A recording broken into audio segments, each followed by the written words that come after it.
Well, hello, everyone, and welcome back to the Thought Sparks podcast with Rita McGrath. And my guest, I'm so thrilled to have Garry Ridge as my guest. Garry is the chairman emeritus of WD-40, the beloved company, one that plays a major role in lots of people's lives.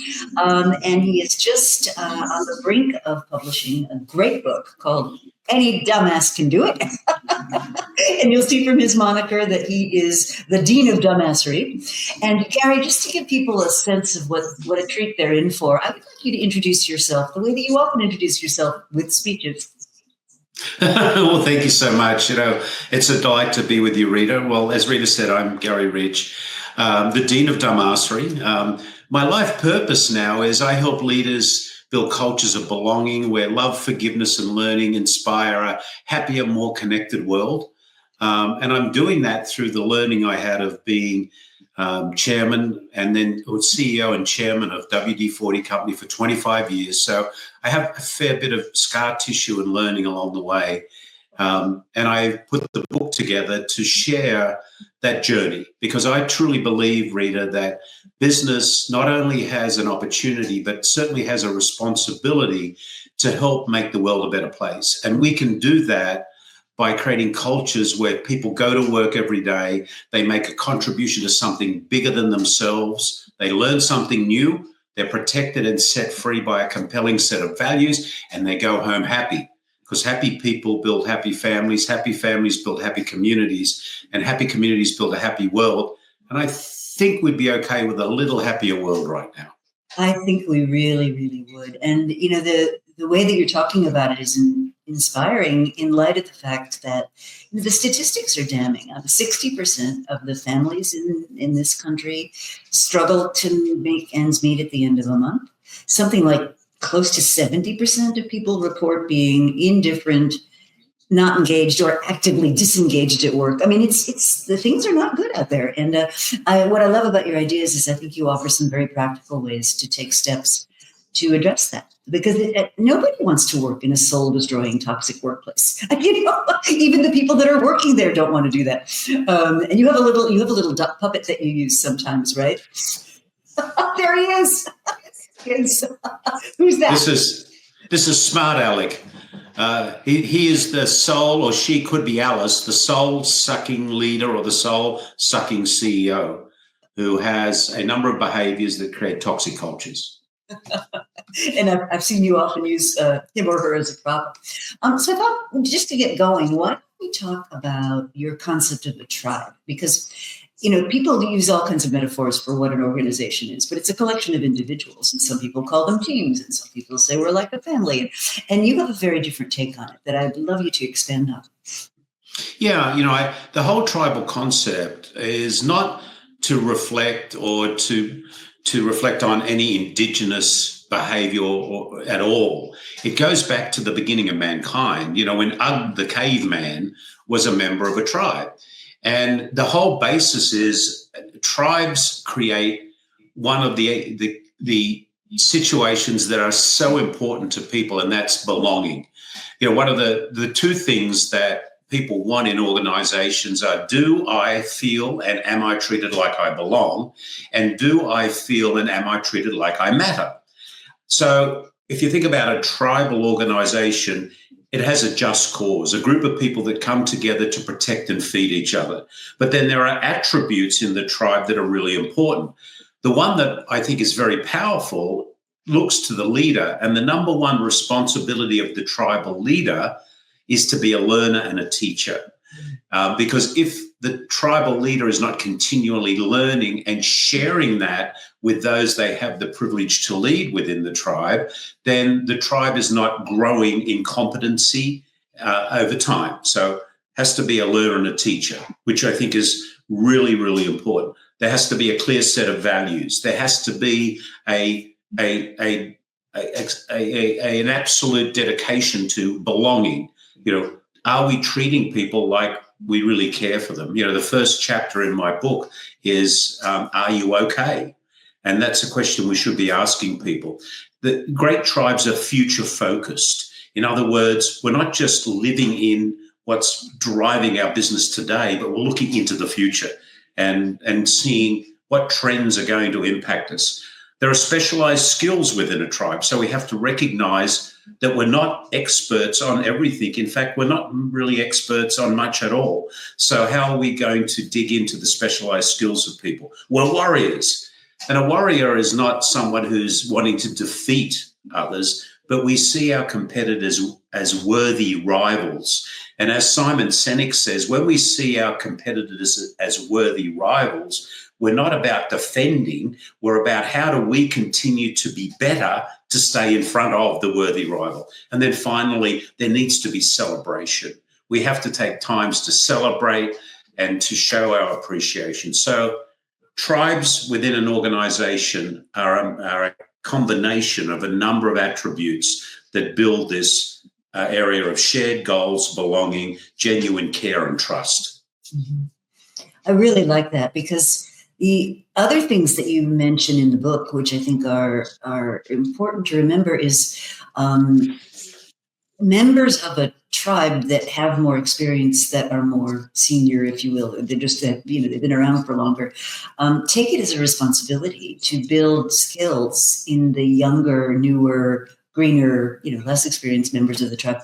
And it's not optional, and they have to be patient, and some of them are going to pick it up faster than others, but it's considered one of their responsibilities. And I often think of R.A.D. Hughes's book, wonderful book, The Living Company, and he talks about having a sense of stewardship. And when I hear you describe a tribe, that's what it feels like to me. Yeah, absolutely. So some of the specific, I'll call them mechanisms, that you talk about in the book are, you have the Maniac pledge. And as I read that section of the book, I thought to myself, Garry was really frustrated by a bunch of things when he decided to implement this Maniac pledge. So maybe tell us the story about that, how that came about. Yes, certainly. So the Maniac pledge is really an antidote to a very serious disease that is in a lot of companies. And I call it the na-na-ni-na-na disease, the finger-pointing disease. And the Maniac pledge was developed because of an outcome of a conversation. I was traveling around the world, and I got back to our offices in San Diego, and I was greeted by someone that had a very high level of frustration, Rita, and they were really sharing with me that there was something that they didn't know about, that they should have known about, and felt that they were being excluded because they hadn't been informed. And as I listened to this person, I thought the real issue here is we need to have a permission statement that gives people the authority to ask, but the responsibility to share. So the Maniac pledge is kind of a pledge of responsibility, and I can read it. It says, I am responsible for taking action, asking questions, getting answers, and making decisions. I won't wait for someone to tell me. If I need to know, I am responsible for asking. I have no right to be offended that I didn't get this sooner. And if I'm doing something others should know about, I am responsible for telling them. So it became the permission statement of I have the right to ask, and the responsibility statement is I have the right to tell. And it became a very powerful part of our organization that people could rely on, and certainly made a difference. So the Maniac pledge is and continues to be a wonderful way of treating the na-na-ni-na-na, or what I call the finger-pointing disease. I just love that. Just as a way of being. And it kind of connects to a philosophy of developing people that I know you talked about it in an earlier book, and I think you wrote it with Ken Blanchard, don't grade my paper, show me how to get an A. And I think that's really interesting. It reminds me of another company leader, Jensen Wang, over at NVIDIA. And he has a very memorable phrase. He says, I hate firing people, so I torture them into greatness. Okay. Isn't that fabulous?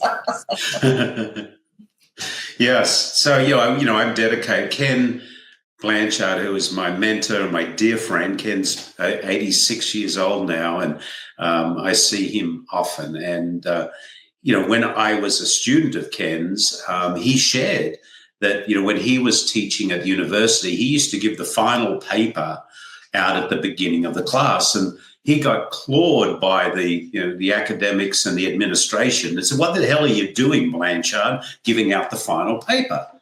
And Ken says, "Not only am I going to give out the final paper, I'm going to spend the next 3 semesters helping the students learn the answers, because what we're here to do is to help people win, not necessarily grade a paper."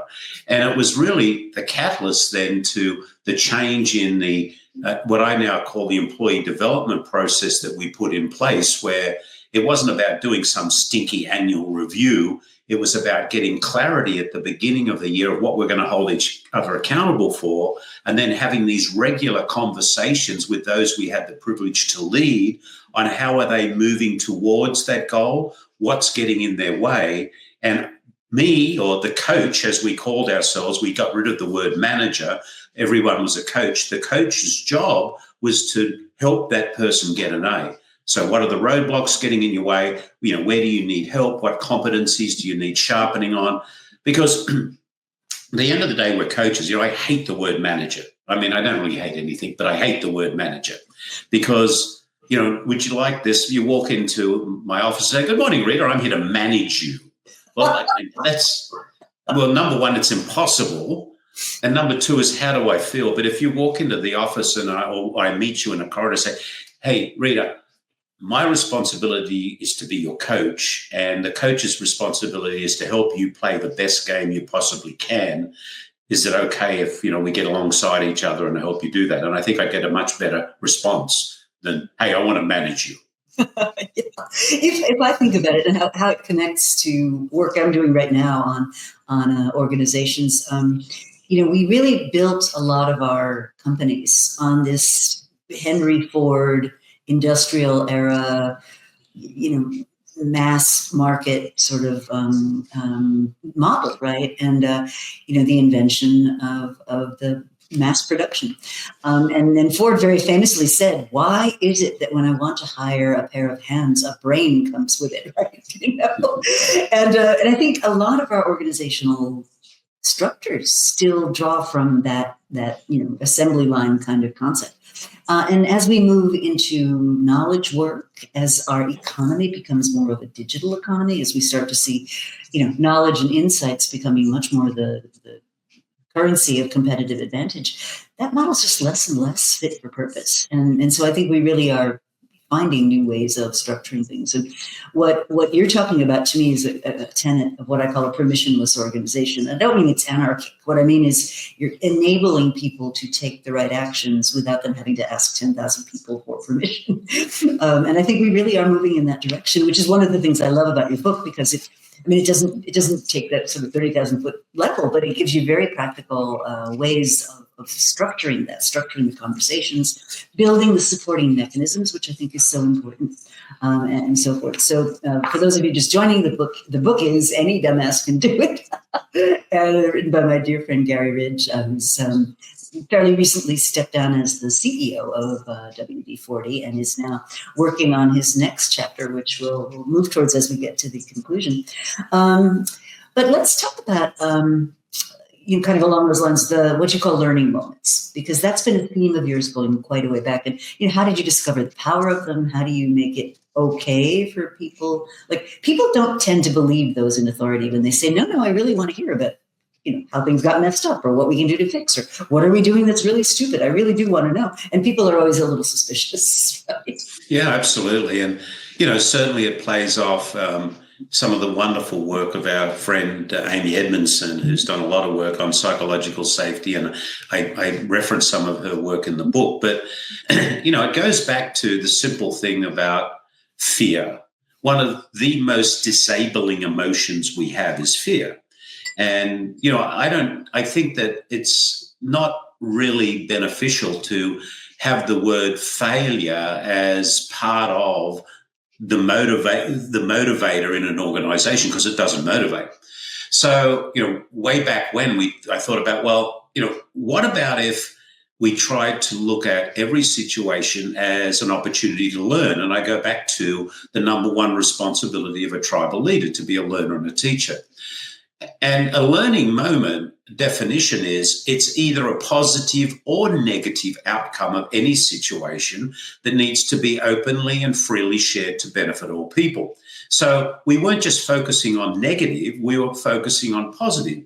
You have a positive learning moment. You discover something within the organization that's really beneficial. Well, why don't we then share that with the entire organization so that they can benefit from that? And then you have a negative learning moment, which is something that you want to share, because what happens if someone in the organization somewhere else is working on something similar? Do you want them to have the same opportunity to have the same learning moment? No, you don't.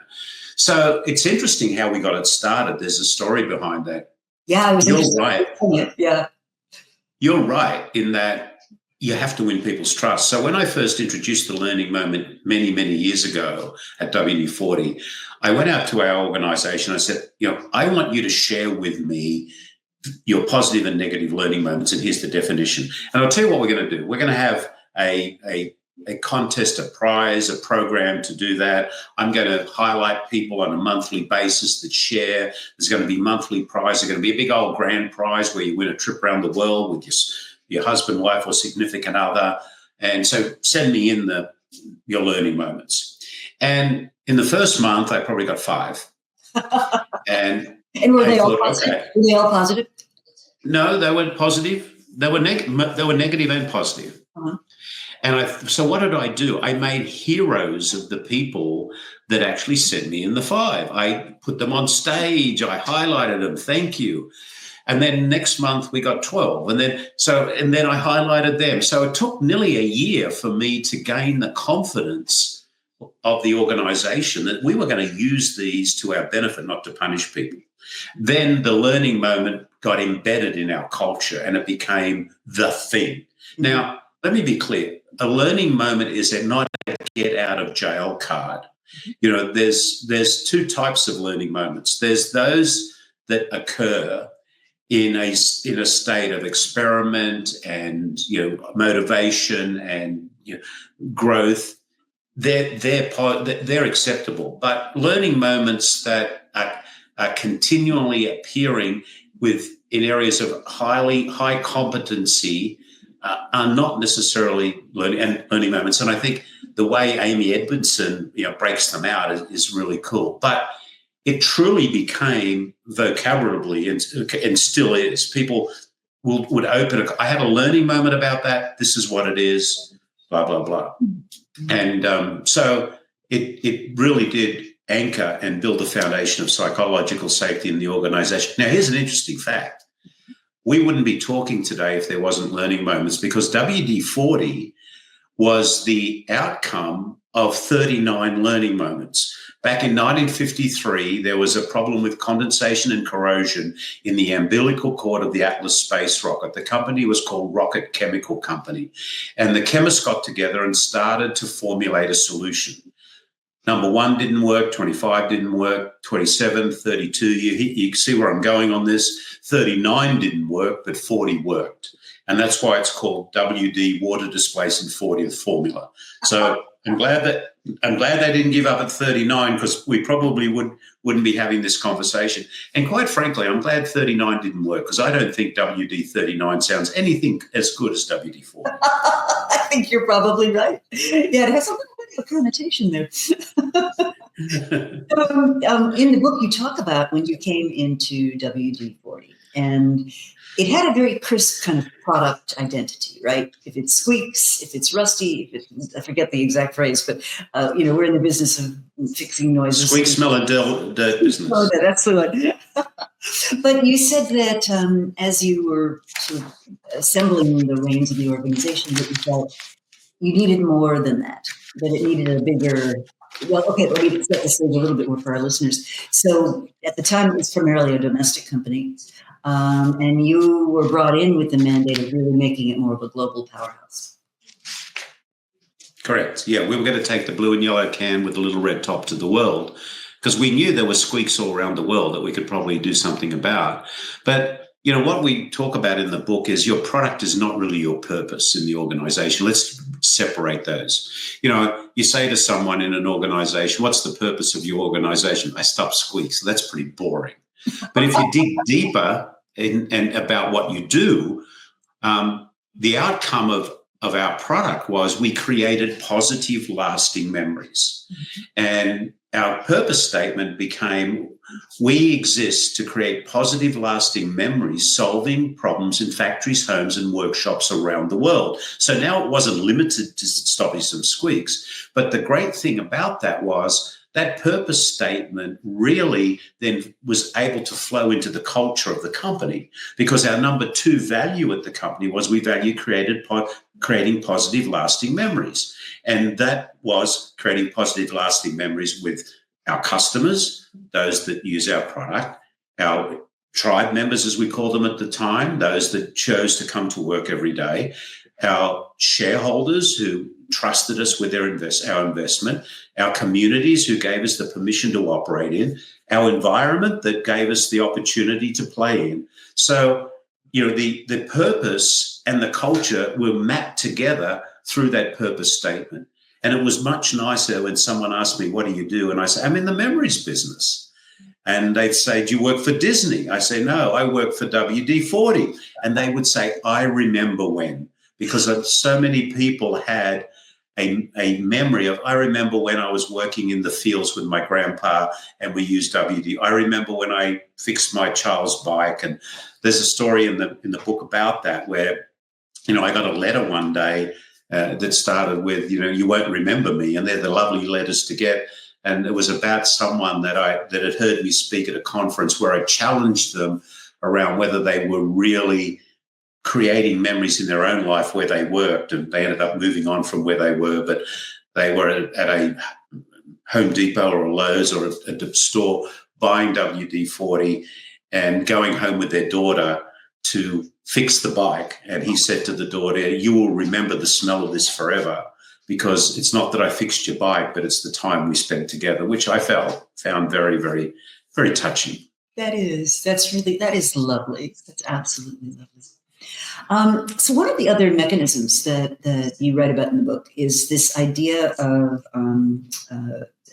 values, setting people free, and I think this is a really powerful idea that is a lot of leaders don't make clear, what the values are, or they have values that are like on the wall someplace, but they're not actually used to guide decision making or influence resource allocation or anything else that's really important.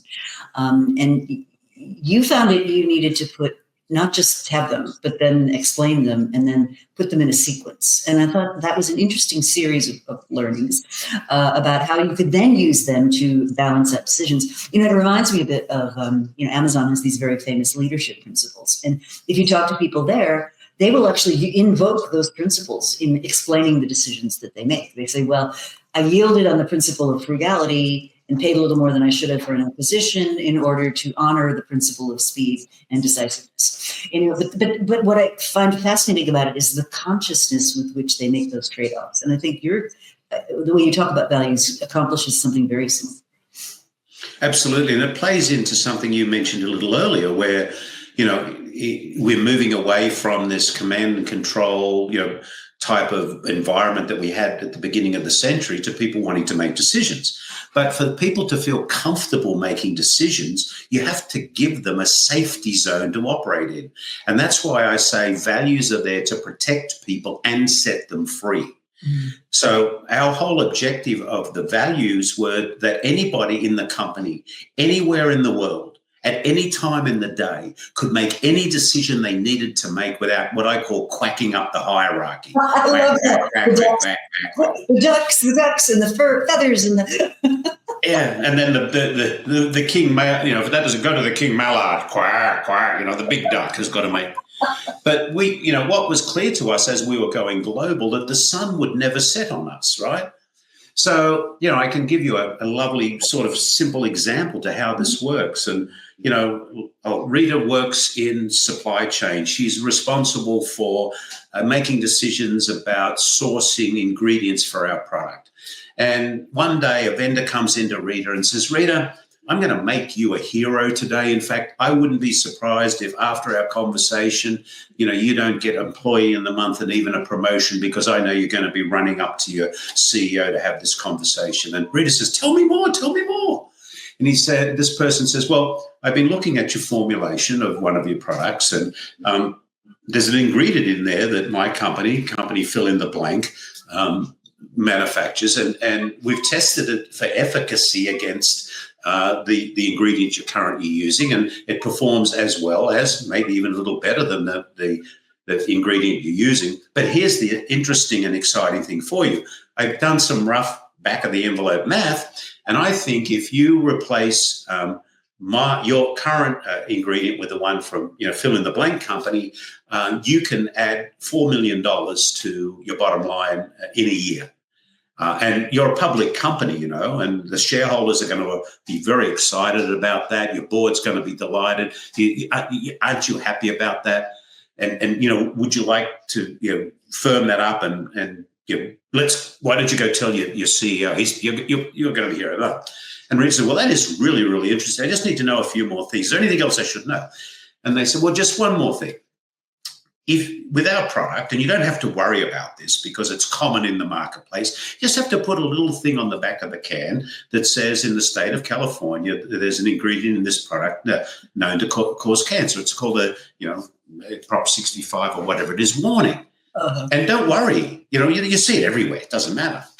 And Rita said, oh, I'm sorry. I can't take you up on your offer. Excuse me? $4 million. You're a public company. It's about profit. Yeah, I know. But we have values in our organization that are hierarchical, by the way, that we use to make any decision we want. And in my role here, I refer to my values. And our number one value is we value doing the right thing. And we have a mandate in our company that says we'll have no cancer-causing chemicals in anything we sell. And we have the second value, which is we value creating positive, lasting memories. And cancer does not create positive, lasting memories. So I'm sorry, as much as I'd love to, be able to, think about this, I'm not going to do it. Rita, you don't understand. I want to talk to your CEO. I want to go to the board or what. Now, what Rita knows is that person can go anywhere they want in the organization. And because we have a hierarchical set of values, the sixth value is we value sustaining the WD-40 company economy, which is about profitability. So we're always thinking about it, but we're not going to cherry pick that value because it's the sixth value on the ranking system and say, yeah, we'll make a decision on this because of this value, because number 1 and 2 are more powerful than 3, 4, 5, and 6. So Rita feels, go ahead. I'm sorry, the order that they're in the book is the order that you stack them up? Yes, absolutely. Great. And so how does Rita feel? She feels engaged. She knows she matters. She knows that she can make decisions. She doesn't have to quack up the hierarchy. And she knows that the organization gives her the freedom because of our values. Now, there's an example of, and we would sit in meetings over and over again, and we'd say, we have to make a decision on this. Okay, let's think about our values. How does it align? And we would come to a decision pretty quickly. The other thing that I'll share that's really powerful on this, for 16 years, I think I taught at the University of San Diego in the Master of Science in Executive Leadership program, and I taught a class on corporate culture. And I did a simulation around hierarchical values. And I would give the class a case study that had a number of variables in it that could cause to confuse them. And I would separate the class into 3 different groups. Group 1, I said, and you take this case study, you've got to be back here in 20 minutes with your recommendation, and you can do anything you want. Number 2, you have the same rules, except here's a set of values that you can use, but they're not force ranked. You can, just as long as you use the values, you can make a decision. Number 3, here's your values. They're force ranked. You go make the decision. every time I ran the simulation, Rita, the first class back was the one with the hierarchical set of values who spent all of their time thinking about a sensible recommendation based on the values. They didn't argue about which one was more important to the individual because they were talking about the company. The last group back was always the one that I said, you have the freedom to do anything you want. They were arguing. I always heard them shouting in a room. They spent most of their time trying to decide how they're going to think about it. So the other powerful thing about a hierarchical set of values is it reduces churn, it builds trust, builds unity within teams. Duh. I love that. I think that's just amazing. I'd love to kind of move us eventually. A couple of other things that I think are interesting. So you tell a great story about being curious and how that changed WD-40's position in China. And the great story about going to this trade show and what you observed there. And what I found interesting about the story was I think 90% of the executives I work with would have left that trade show very disappointed, thinking the Chinese customer had no interest in my product. And it turned out a really different way for you. So maybe tell us about that. Yeah, that was a great learning moment. So it was years ago. I was at a trade show in Beijing, and we were testing the Chinese market. And one of the key tools to build a brand was a sample. So you'd give a sample of the product away. You'd suggest people would try it on a certain thing, and if they like it, you would encourage them to buy it. So I'm at the trade show. I learned a little bit of Chinese, not very much, but the word for lubricant in Chinese is lunhua, and the word for sample is yangping. So yangping lunhua is sample of lubricant. So I'm standing on this. These are automotive customers, right? They're people that work in like car shops and stuff. Trade, yeah. They're mechanics and tradesperson and whatever. So I'm there and I'm going, yangping lunhua, yangping lunhua, yangping lunhua, trying to give out my sample. And people are just walking past. And I went, wow, I wonder why that's happening. So I'm kind of scanning around, and I looked over here and I saw a stand that had a line of people lining up, and they were picking up what looked to be, from me from the distance, a paper bag with a string handle. And I thought, I wonder what's in that bag that people are actually lining up for. So I walked over and I looked in the bag. There was nothing in the bag. And I went, okay, there's a message here. What's going on? So I asked, what was happening. And the big learning moment I had is, if what you're giving away has no value to the end user, they will ignore you. And why they wanted that bag, apparently it was the right size bag that they would then take to their store to get a scoop of rice. And, it was something that they saw. So I went back and we huddled around. I called in my Chinese, buddies that were there, and I asked them to talk about why they didn't want our lubricant. And we intercepted some tradespeople on the spot. We're doing on-the-spot market research. No better way to find out something than ask the end user, right? And what we come to learn is they had no real excitement about lubricant. They had dirty diesel oil that they got for free, basically. We're going back a number of years now. And if that didn't work, they'd hit it with a hammer and break it. They didn't care about it. So I often said our competitor in China was dirty diesel oil, hammer, and ignorance. So I said, well, what do they need? And we worked out that rust was a problem for them. How do they stop rust or treat rust as an inhibitor to being able to loosen things? So we said, well, let's try something. Our product is a penetrant, and it does stop corrosion as well, luckily enough.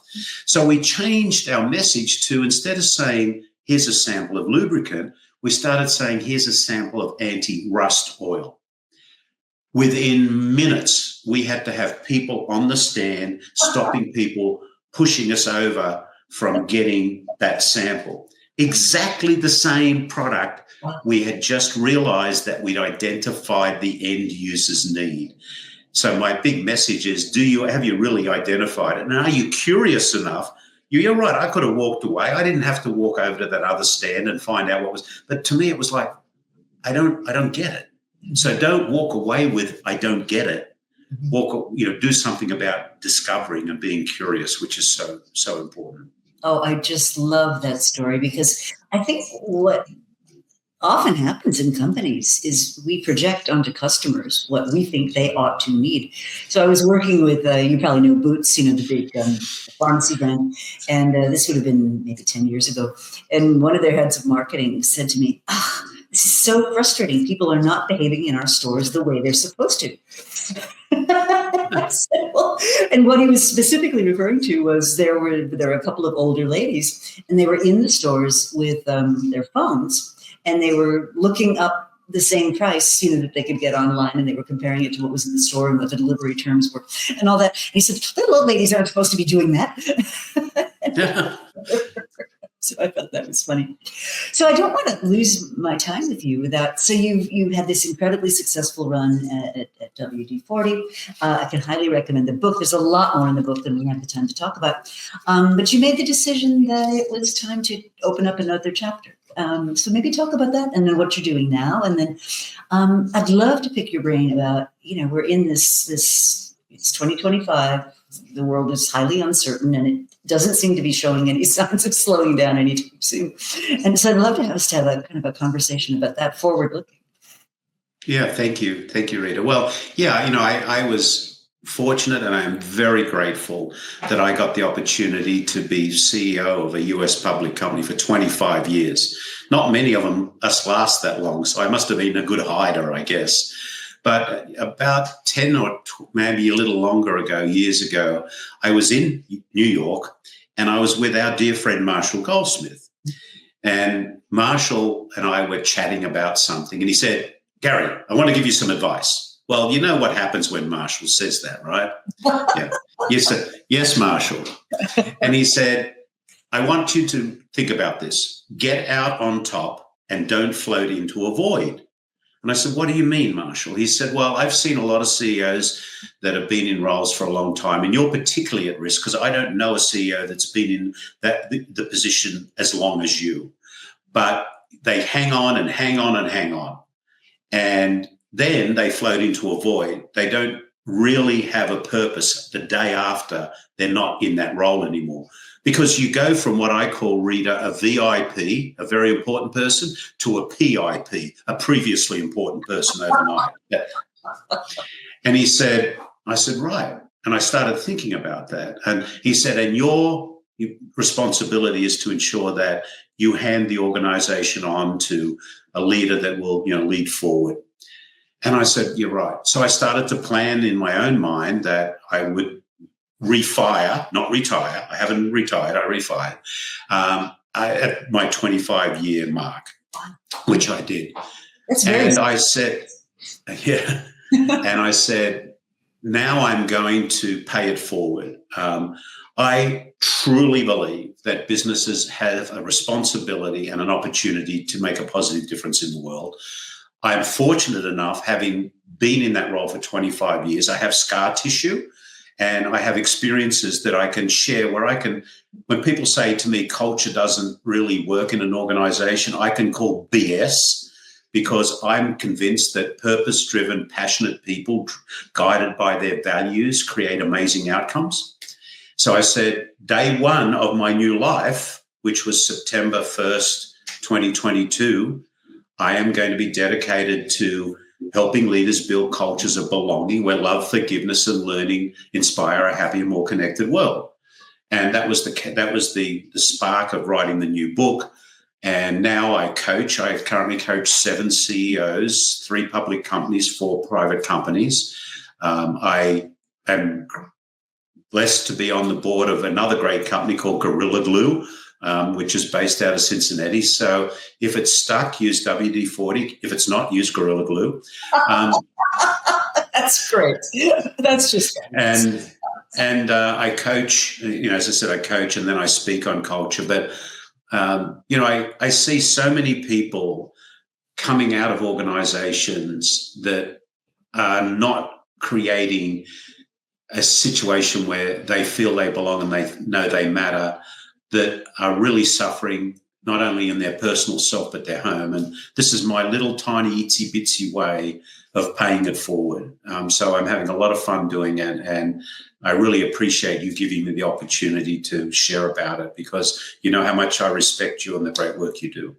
Oh, and likewise. So let's talk a little bit about uncertainty, because, both you and I have come at this in a slightly different way. My I'll call them points of departure, tend to be thinking about things in terms of options, right? So what are some small steps I can make to learn what I need to learn so that I can, take future steps without making a commitment to a single course of action before I have better data. But when things are moving this fast, even that approach seems to have its drawbacks, because people are like, well, there are 50 things I could be conceivably worrying about, and I don't have the bandwidth to place bets on all 50, right? Sure. Well, when we think about, leading in crisis or uncertainty, I think there's some principles that we really need to focus on. And number one is start with empathy. Never forget that during a time of crisis, that we need the team members around us to truly understand that we are there with them. So listen more, look for support, and lead with empathy. And then the second thing I think is communicate with candor. In a crisis, there's no room for spin. People crave the truth, even when it's difficult to hear. And I've learned that transparency, saying what you know and being honest about what you don't know, builds trust and sustains teams through uncertainty. And then, of course, anchoring values. During my leadership at WD-40 Company, our strengths came from our shared values. And then also, really focusing on love and forgiveness and learning. Find the learning moments. Challenges are inevitable, and opportunities come from those. So, be always asking, what's the learning moment here? Build belonging. When the fires are raging, literally, our instinct as a human is to seek safety in the community. As a leader, our job is to create a safe space where teams can be and feel protected, and then act with simplicity and purpose. In crisis, complexity is our enemy.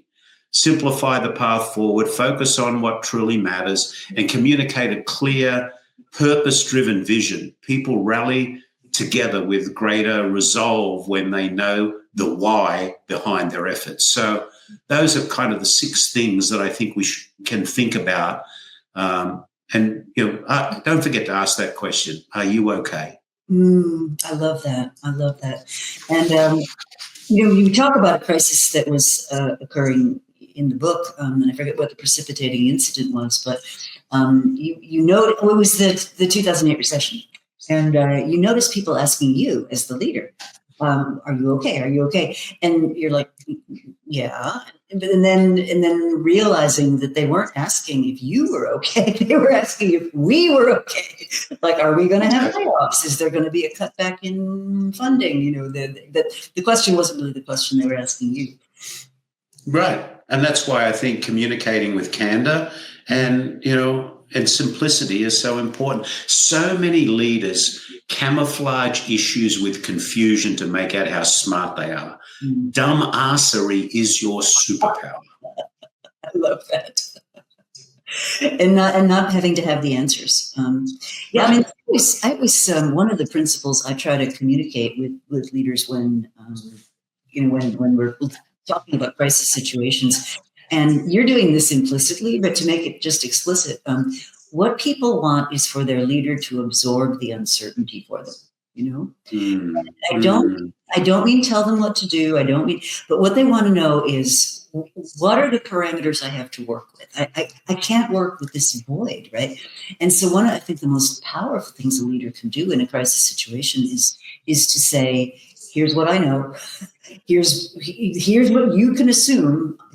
Today is, Friday, let's say. Here's what you can assume is going to be true between now and midnight on Friday. And I may learn something over the weekend that changes what I need to be thinking about. But for now, here's what you can safely go on. And I think if people have that kind of container of safety, I'll call it psychological safety is a good way to describe it, but just confidence that they won't get in trouble, they're not going to make a mistake, they're not going to make the wrong move, because their leader has sort of provided this safe space. So I'll share with you a story that kind of to me always illustrates this. I was working with an insurance company, and they were launching a new product. And in the United States, insurance products are regulated state by state. So how many products you can launch is a function of how many state regulatory boards have said, yes, it's okay, we approve this. And of course, state regulatory boards are famous for acting with, speed and predictability and everything else. So I'm witnessing this conversation between the project manager, who in that case is the leader, and the operations lead, who's got to deliver this new thing. And the project manager is saying, well, are you ready? This is a seemingly innocuous question, right? You would think that the person doing the operations would have the answer. No way. Didn't, oh, maybe, I think, well, I'm still trying to pin down a few of those final details. So sort of, I forget what you called it in the book, but kind of blah, blah, blah, blah, I like a non-answer answer. And so after I watched this for a while, and I sort of took the project manager aside and I said, well, why don't you tell him how many states you expect to have approved this thing on launch day? And he looked at me and he said, well, I don't know. And, to me, what was so interesting about that was he was basically forfeiting what his team needed from him, which was for him to take on that risk. Like, that's a leadership risk, right? And I don't mean it's a risk. I just mean it's if you don't know, how do you expect anybody else who's observing you to be able to know?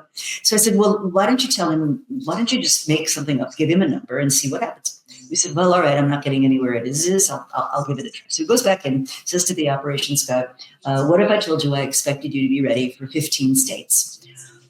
Total change. It was like one of those reactions where the atmosphere just completely changes. The operations guy, 15? Oh, absolutely. I know exactly what I would do. Here's the resources I would use. Here's the person I would call. And it was like, now what was fascinating to me, and I think this is the leadership lesson, right? There wasn't a single fact that changed.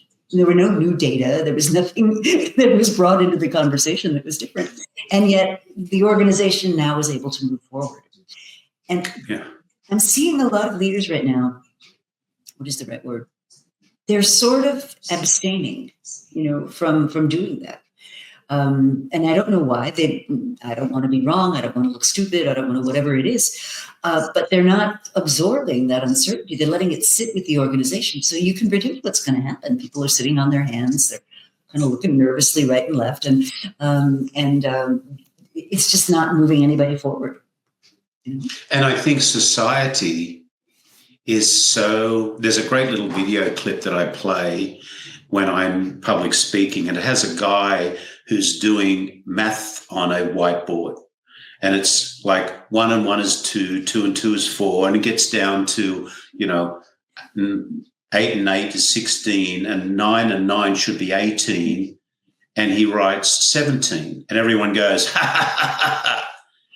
And he says, I had the right answer 17 times and you did not comment.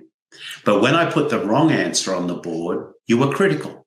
And I think there's so much going on today where we're not recognizing people for achievement, but we're really okay being the first to criticize. And I think leaders are getting gun shy around that. Because somehow or another, someone's going to come out and be all over the top of them. And I think we have to be braver than that. There's nothing wrong with saying, I don't know, or I don't have the answer of how many states, but I'll tell you, I think probably this many, which actually all that did was empower someone and said, right, now I know. I have my sandbox. I can now go to work. Exactly. But again, in the absence of facts, and as Brené Brown says, in the absence of facts and data, we make up stories. Mm-hmm. And the story that person was making up was one of uncertainty. So we can deal with risk really well, but uncertainty is a series of future events that may or may not occur, mm-hmm. and that gets us pretty well screwed up. And my friend, Dr. Rebecca Homkes, gave me that quote, which I found so powerful, that's so right. Uncertainty is a series of future events that may or may not occur. And in fact, most of them don't occur, but they really are paralyzing. Yeah, I have a friend who's a futurist, a guy called Patrick Marin, and he said there are far more conceivable disasters than will ever actually occur, which I thought was comforting in a strange way. So one last thing that I thought might be fun for us to chat about is this whole work from home, return to office, where do we do our work, la, la, la. And I have a hypothesis about this, and I'd love to see what you think. My hypothesis is you can be working at home and have a horrible, toxic, controlling, nasty relationship with the people that you work with. And you can be working in an office and feel empowered and free and ready to dive in and committed and everything. And, to me, it's less about where your body happens to physically be and more about the culture and the environment that's been created around your work. That actually makes the difference. And I'm curious what you think, because we've got leaders saying thou shalt be in the office. We've got leaders saying work from anywhere. And it seems to be this like tug of war of power, right? I'm worried about this. Yeah. It's an alarm bell that's going off. I talk about in my book, I talk about listen to alarm bells. Yes. And it's an alarm bell that's going off in my mind. We have an epidemic now of loneliness. And one of the things I observed during COVID as we managed through that couple of years is how people's opinions became narrower and more absolute the less they interacted with other people. Mm-hmm. We are not getting the advantage of what I would call mini conflict. We're losing the muscle to be able to have meaningful, conversations about debates. I've never seen anybody in solitary confinement be happy. Mm-hmm. And I think that we as leaders, there's no absolute, all in, all out. Mm-hmm. But I think as leaders, and here's what I'm struggling with, Rita. Mm-hmm. Rita runs out the door in the morning. She gives her husband, wife, or significant other a high five and says, I'm so excited to go to fill in the blank today and be with fill in the blank today because we're going to fill in the blank. Mm-hmm. And I think as leaders, we've got to fill in that blank. There's certainly, there's no need for people to go to the office and do boring work. I got it. Mm-hmm. But we've got to change the conversation. I want you back in the office because I think you can be more productive. 2, I want you to come together regularly because people, human beings in a state of connection, swapping ideas in person is more engaging and creates a better outcome than doing it in isolation. Mm-hmm. I think back in my career and think, if I was wanting to promote or give someone a higher level of leadership, wouldn't I want to see them acting as leaders in person with real people around them? Taking someone to dinner and seeing how they treat the waiter. Is that going to show you what sort of values they have? So this is an alarm bell.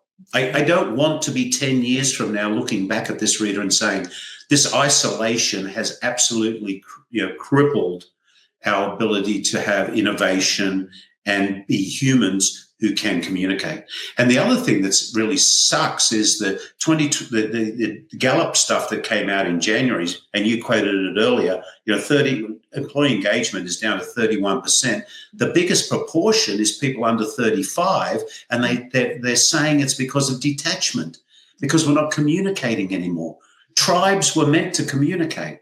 So I don't disagree with your hypothesis, but what I do struggle with is we're meant to be together. I'd love having this conversation with you, but I would certainly love to finish it and go and sit and have a glass of wine Absolutely. with you and shoot the breeze. And I bet you we would talk about things that we learned from each other now, and we would, blah, blah, blah. But so, yes. I rambled on about that, but you can see I think it's so important. And so a couple of studies that were done, there was one very famous one that was done of computer coders. And because of the way that their work is structured, the researchers could measure how much feedback the coders got and gave. And due to a naturally occurring experiment, they had the data from before COVID, and then they had the data that they collected after everybody was forced to work from home. And what they found was these more senior people were more productive in terms of the output that they had when they were actually at home.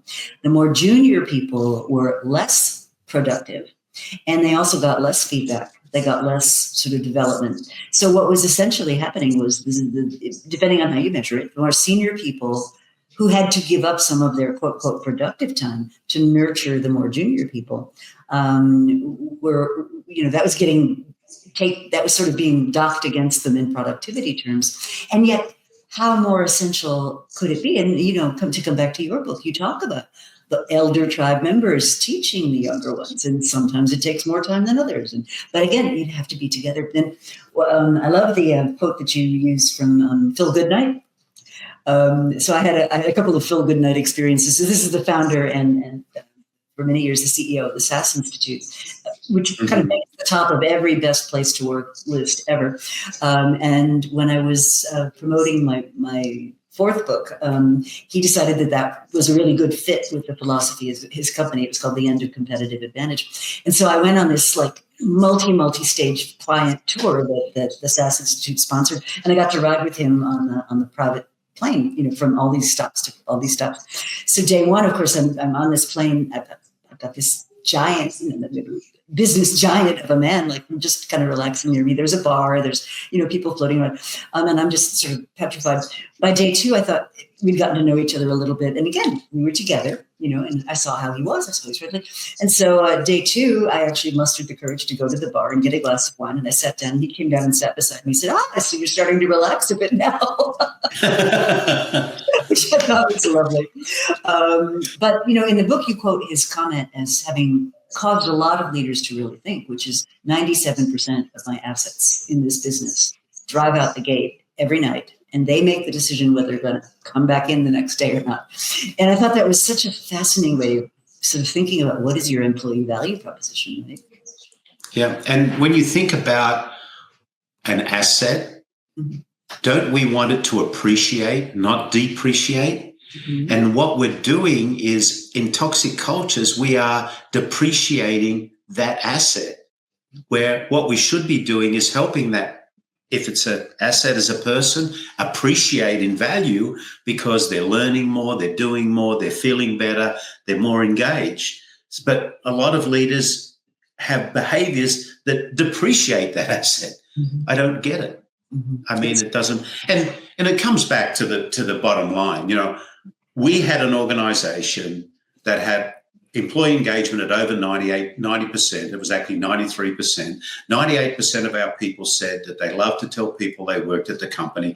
97% of our people globally said that I respect my coach, and their coach is their manager, quote unquote. And when we asked them why, they said, because my coach is here to help me be better every day. And with all of that, high engagement times a reasonable strategy, we had a compounded annual growth rate of total shareholder return of 15% over a 25-year period a year. And we 7x the revenue. We went to 176 countries, market cap from 300 million to 3.6 billion. But we just sell oil in a can. I love that. I absolutely love that. And it's living evidence. It can be done. What I do love about the book is it's just chock-a-block full of subtle but important differences in the way that you achieve those results than the way a lot of companies are run right today. Rita, any dumbass can do it. And with that, thank you so much for spending the time with me. I hope we get to work together more, and hopefully to be continued. Thank you, Garry, so much. Been a delight. Thank you for having me.